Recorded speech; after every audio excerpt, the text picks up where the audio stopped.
Hello, hello, my friends. AmyR here with Prairie Paper and Ink. Welcome back to my face, my card making space.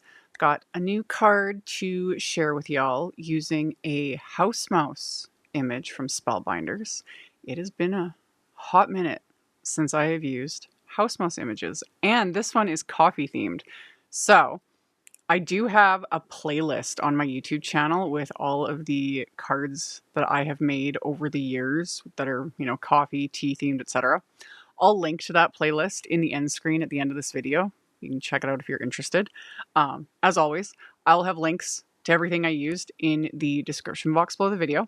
My links are affiliate links. That just means that if you click on one of my links and end up placing an order, I do get a little kickback from that at no extra cost to you. That is what helps pay the bills, keeps the lights on, keeps my heaters running, enables me to keep bringing out content. And yeah, let's get into making this card. So this is the Brew-tiful Day Cling set by House Mouse through Spellbinders. And these are red rubber on cling foam stamps. Back in the day, they were red rubber on cling foam wood mounted, which I still think I may have some in a bin somewhere. Probably. These images are really cute. And like I said, it's been many years. So, because it's red rubber on cling foam, I took my grip mat out of my MISTI. If you have a MISTI, you would just take out the foam pad if you don't use a grip mat in yours, because you need that extra clearance so that you've got space to properly stamp. And I am stamping this onto just some Canson XL watercolor paper, and I used my anti-static powder tool on it and then stamped it with VersaFine Clair Nocturne ink, and then I am heat embossing this with some clear embossing powder. You don't have to do the heat embossing. I just like that. I like the look of it. Gives it a little extra shiny finish. But I also like it because it gives the little bits of raised edges, which for me keeps things a little more contained. It's kind of like Spanx for your stamps. It keeps things a little contained so that I'm not all over the place, So, after I melted everything, for my watercoloring, I am using my Kuretake Gansai Tambi palette, which I used in the other video will have been posted by now. So I used it in a previous video, and I have been using these watercolors for many, many years. Not this specific set, but Gansai Tambi watercolors were my first little foray into watercolor, and I'm back using them again because there's a lot of pretty colors, man. This is a fun set. So I had determined a color combo. I actually used one of my color cubes and then didn't use that specific color combo. That's why I didn't bother showing it. But I just went with like the purples, which no surprise there. I do love purple. So I pulled out some colors similar to the cardstocks I'm planning on using. And I just laid out my little pans. I prefer this, like doing it this way, specifically with that Gansai Tambi palette, because it's just a monster size palette, because all of these little cakes are so big. So I just pulled out the colors I wanted to use a little strip of my little Tim Holtz grip mat just to hold them so they're not sliding everywhere. And then added some water, and I've just got my little plastic palette to mix. I'm not doing a bunch of mixing this time. In the previous video that I've uploaded, I did a lot of like toning and all of that.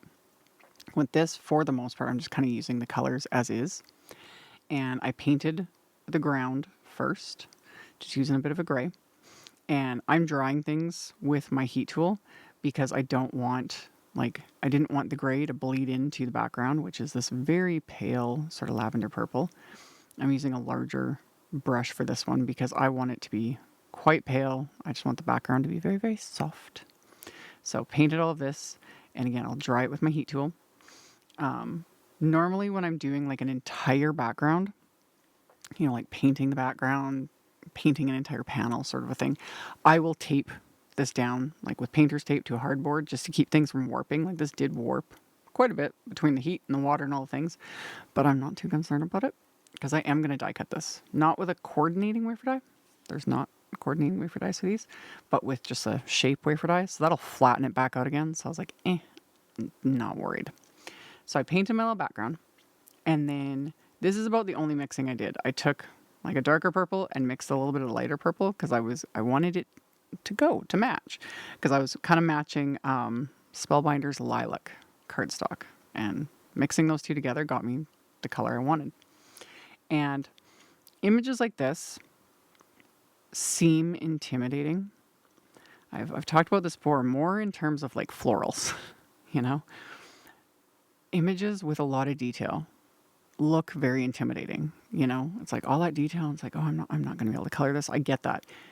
They are some of the easiest images to color, in my opinion, because of that detail. Like these little house mouse images, there's so much going on, and there's all this little like dot detail in that, which is perfect because you just got to put the color on. You don't have to worry about it too much. All the areas where all the little dots are, like, that's shading. So if you follow those sort of visual clues and keep those areas darker, and then the more open areas, like that center area of the little coffee mug there, I kept a little bit lighter. But even if you don't do that and you just put color on, that's fine too. Images kind of do it for themselves. Does that make sense? Because I know I used to avoid stuff like this a lot. And even sometimes, even now, at times, I'll look at something and just at first glance, I'm like, oh no, that's really detailed. That's going to be too difficult. And I'm like, no, actually. So anyway, the areas behind the glass, so in that little glass jar, I purposely added a little more water, a little less color to make them a little more muted because they're behind glass. I did add even a little bit of purple as a sort of reflection on the glass. I don't often get that technical with my watercolor, but sometimes I'm feeling it and feeling a little, I don't know, confident, I guess. And other times it's like, nope, leave it. Don't worry about it. Move on. So after I did all of that, I painted my little mouse. I just watered down what I'd mixed for his little like tail and face and his little paws, and added a smidge of pink, and then painted his body with the slightly darker color that had a little less water, a little more color. And then it went back again and took just a very watered down sort of turquoisey shade and went over the glass again with that.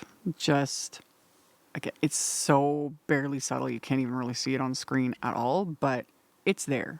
Just that hint, you know, that hint of blue for the glass.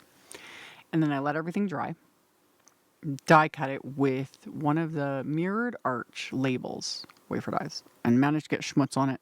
So I just sanded that off with a little sand eraser. And then for my background, I embossed the Lilac Cardstock, and I used the linen 3D embossing folder, and I included the graphic on there on the screen for the sandwich I use with my Empress machine and Spellbinders embossing folders. And then I wanted to intensify this just a bit, just to deepen the color. So I took some Concord 9th eggplant ink and one of my Pink Fresh blending brushes and blended this from what will be the bottom of the card front. So blending it from the bottom and just letting it fade as it moves, you know, up. So I've got that like gradient and that depth of color. And yeah, like you can't go wrong with purple. I like purple so very much. And this cardstock and this ink and this embossing folder, I've had it sitting here for a little while now, a month or two. I forget when I bought it, and finally broke open that package and used it. And I was like, oh, I like this. This is a good one to have. So I changed my mind, and I die cut the main image just slightly smaller with one of the mirrored arch wafer dies, and I die cut a mat for it with the same size that I had originally used, using Tuscan Cardstock. And the sentiment I had stamped onto Fairy Tale, which is like the palest purple. Oh, I love it. I love it so much. I did a video. It was like a live stream some time ago. If I remember, I'll link to it in the like upper right at some point in this video. I did a video when I was like die cutting tags to make swatches of the Spellbinders cardstock and reference those a lot. Fairy Tale is gorgeous. Just gorgeous. Anyway, I had stamped Sentiment, and that I die cut with the smallest of the Essential Modern Ovals wafer dies, which is another set I had purchased whenever those were released, forever ago. Starting to pull more things out, you know? Use some of my stash.